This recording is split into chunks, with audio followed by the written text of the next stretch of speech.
Oi pessoal, no Pergunte pra Ju de hoje eu vou falar sobre os meus utensílios de confeitaria essenciais, a pedido da K Santos, que deixou aí nos comentários dos vídeos. Bom, tem um monte de vídeos no YouTube, um monte de pessoas falando sobre utensílios essenciais na confeitaria e na cozinha, na culinária. Então, para não fazer mais um desses vídeos, eu decidi falar sobre utensílios que eu acho que você não consegue substituir por outro nenhum na cozinha. O primeiro utensílio é, claro, uma batedeira. Não existe braço que resolva na hora que você precisa fazer certos preparos na cozinha, especialmente na confeitaria. Por exemplo, um merengue italiano. O ideal é você ter uma batedeira de mão e uma batedeira fixa. A batedeira fixa é a que a gente chama às vezes de batedeira planetária também. Eu confesso pra vocês que eu uso muito mais a batedeira de mão, porque eu acho que com a batedeira de mão você tem muito mais controle de onde você tá batendo a massa ali na tigela. Às vezes a batedeira fixa você tem que ficar parando, pegando uma espátula, limpando a tigela para ter certeza que a massa inteira tá sendo misturada. O fouet também entra nessa categoria, porque ele você pode utilizar como uma batedeira de mão se você tiver braço. Eu gosto muito do fouet e eu até às vezes faço mais receitas com o fouet do que eu faço com a batedeira de mão. Geralmente eu uso a batedeira de mão quando eu vou fazer uma massa amanteigada. Quando é uma massa líquida, que usa uma gordura líquida como óleo ou a manteiga derretida, eu costumo fazer com fouet mesmo e dá super certo. Eu tenho esse fouet aqui um pouco maior, mais robusto. Eu também tenho uns outros fouets menores assim. Gente, eu não sei se eu estou falando certo. Fouet, não sei falar francês.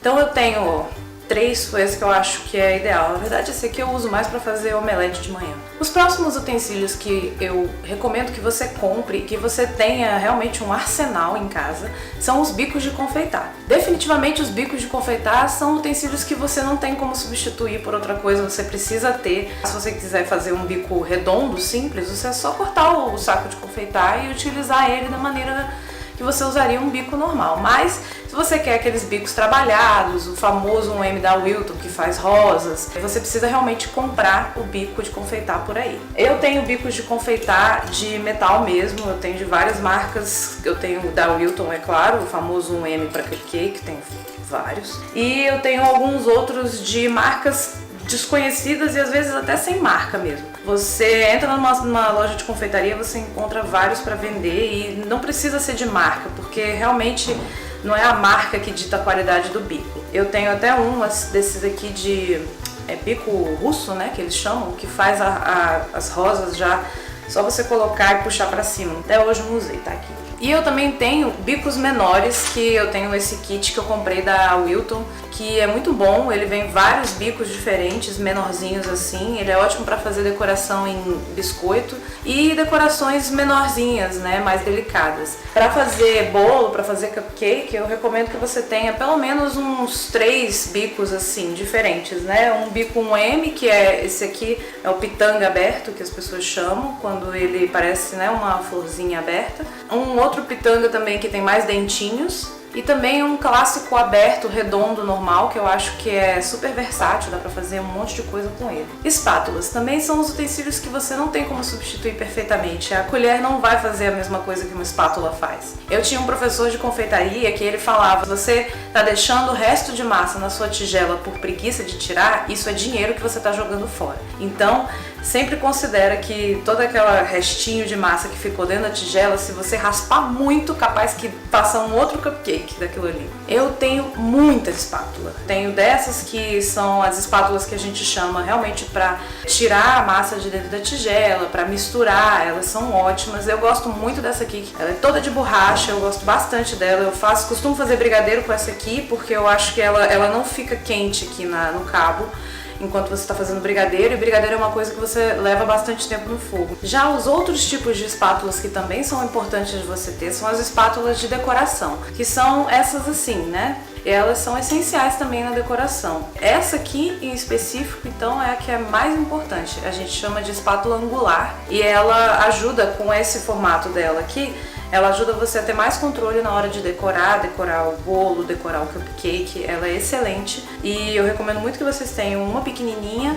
Se tiver uma maior desse tamanho aqui, que também seja angular, melhor ainda. Medidores. Além de serem lindos para foto, né, gente? Porque aqui não, a foto fica maravilhoso. eles são essenciais para fazer as receitas hoje em dia. A maioria das receitas elas vêm em medidas de xícara e também o peso daquele ingrediente. Mas no geral, hoje em dia, as pessoas costumam fazer receitas com xícaras mesmo, elas costumam dar certo se você usar o medidor padrão. Não dá, infelizmente, para você pegar uma xícara da sua cozinha qualquer e usar quando a receita fala uma xícara de açúcar, por exemplo, porque você não tem como saber que aquela xícara de que você toma seu café, ela tem a mesma medida dos medidores padrões. Então o ideal mesmo é você comprar um medidor numa loja de confeitaria. Geralmente quando você compra os medidores, eles já vêm em pelo menos 4 tamanhos, que é uma xícara, meia xícara, 1/3 e 1/4. Também é legal você comprar um que seja específico para medir líquidos. Eu tenho esse aqui da Wilton, já tá até meio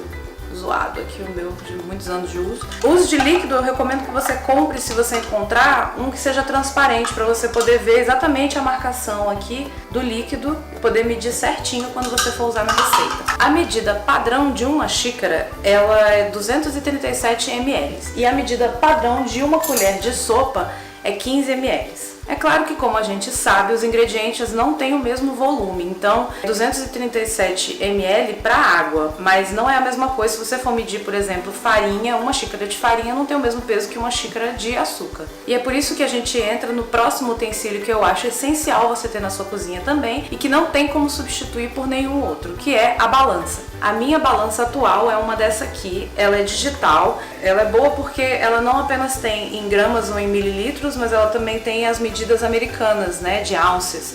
Então tem muita receita às vezes que vem em ounces, eu já meço aqui em ounces, depois eu só aperto o botão e troco para gramas e eu sei quanto é aquele ingrediente em gramas, né? Essa minha balança é velha de guerra, eu já tive uma outra balança muito mais simples que essa aqui e bem baratinha. Eu lembro que eu tinha pago R$30 nela numa feira que tem aqui em Brasília, né? Então você encontra, não precisa ser uma balança cara, ela não é tão cara assim por aí. Hoje em dia já tá bem comum ter balança em casa, então ela meio que ficou barata de você encontrar para comprar. Sinceramente, eu não faço as minhas receitas sempre com balança. Na verdade, eu diria que 90% das vezes eu faço minhas receitas com medidores mesmo.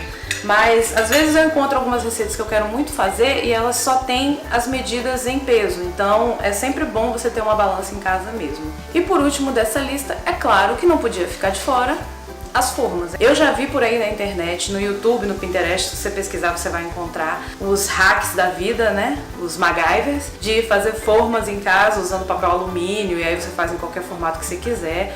Isso realmente você consegue, mas a gente sabe que não fica perfeito. Então, para fazer um cupcake perfeito, no formatinho certo, que segura naquela forminha, o ideal é você ter mesmo uma forma específica para o cupcake. Se você quer fazer um bolo super redondinho, bonitinho, é ideal você ter uma forma que seja redondinha, certinha. Hoje em dia as formas são super baratas, você encontra assim por R$5 uma forma dessa aqui. Essas formas de cupcake elas são um pouco mais caras, mas você encontra também, eu já achei por R$30 uma dessa de 6. E é algo que você vai ter retorno já já, se você estiver fazendo encomendas, você tem um retorno rápido disso. Então eu super indico, eu acho que não tem por que ficar usando, a não ser que você já tenha forminha, por exemplo, de empada, você consegue fazer um cupcake na forminha de empada, mas assim, não fica exatamente perfeito, porque a forminha de empada é um pouco mais aberta, aí você vai colocar a forminha de papel dentro, na hora que você colocar a massa vai abrir a forminha, aí o cupcake vai crescer um pouco pro lado, não vai ficar com aquele formato certinho. Então o ideal mesmo é você ter uma forma. E pro bolo é a mesma coisa, se você usar uma outra forma, ou você criar aquelas, né, montar com esse hack do YouTube, você até consegue assar um bolo, mas ele não vai sair perfeitinho, você vai ter que ficar, às vezes se você quiser um bolo perfeito, você vai ter que ficar cortando as laterais para ficar exato. Então, assim, vamos poupar o trabalho, pagar R$5 uma forminha dessa, não custa nada, né? Eu indico, ao invés de você comprar em loja de confeitaria, às vezes elas são mais caras, procura em feira na sua cidade, sabe? Numa Ceasa, às vezes tem gente que vende e é barato. Elas são ótimas, duram muito se você cuidar bem delas. Então, assim que você terminar de assar, já lava, seca, não deixa ela secando no ar porque enferruja, pode enferrujar. Então, não deixa acontecer com a sua forma o que eu deixei acontecer com a minha, que tá toda cagada. Mas assim, ainda uso. Inclusive, se você souber como é que tira essas manchas aqui, se tem alguma dica pra me ajudar, por favor, deixa aí nos comentários porque eu preciso. Já tentei de tudo e não sai.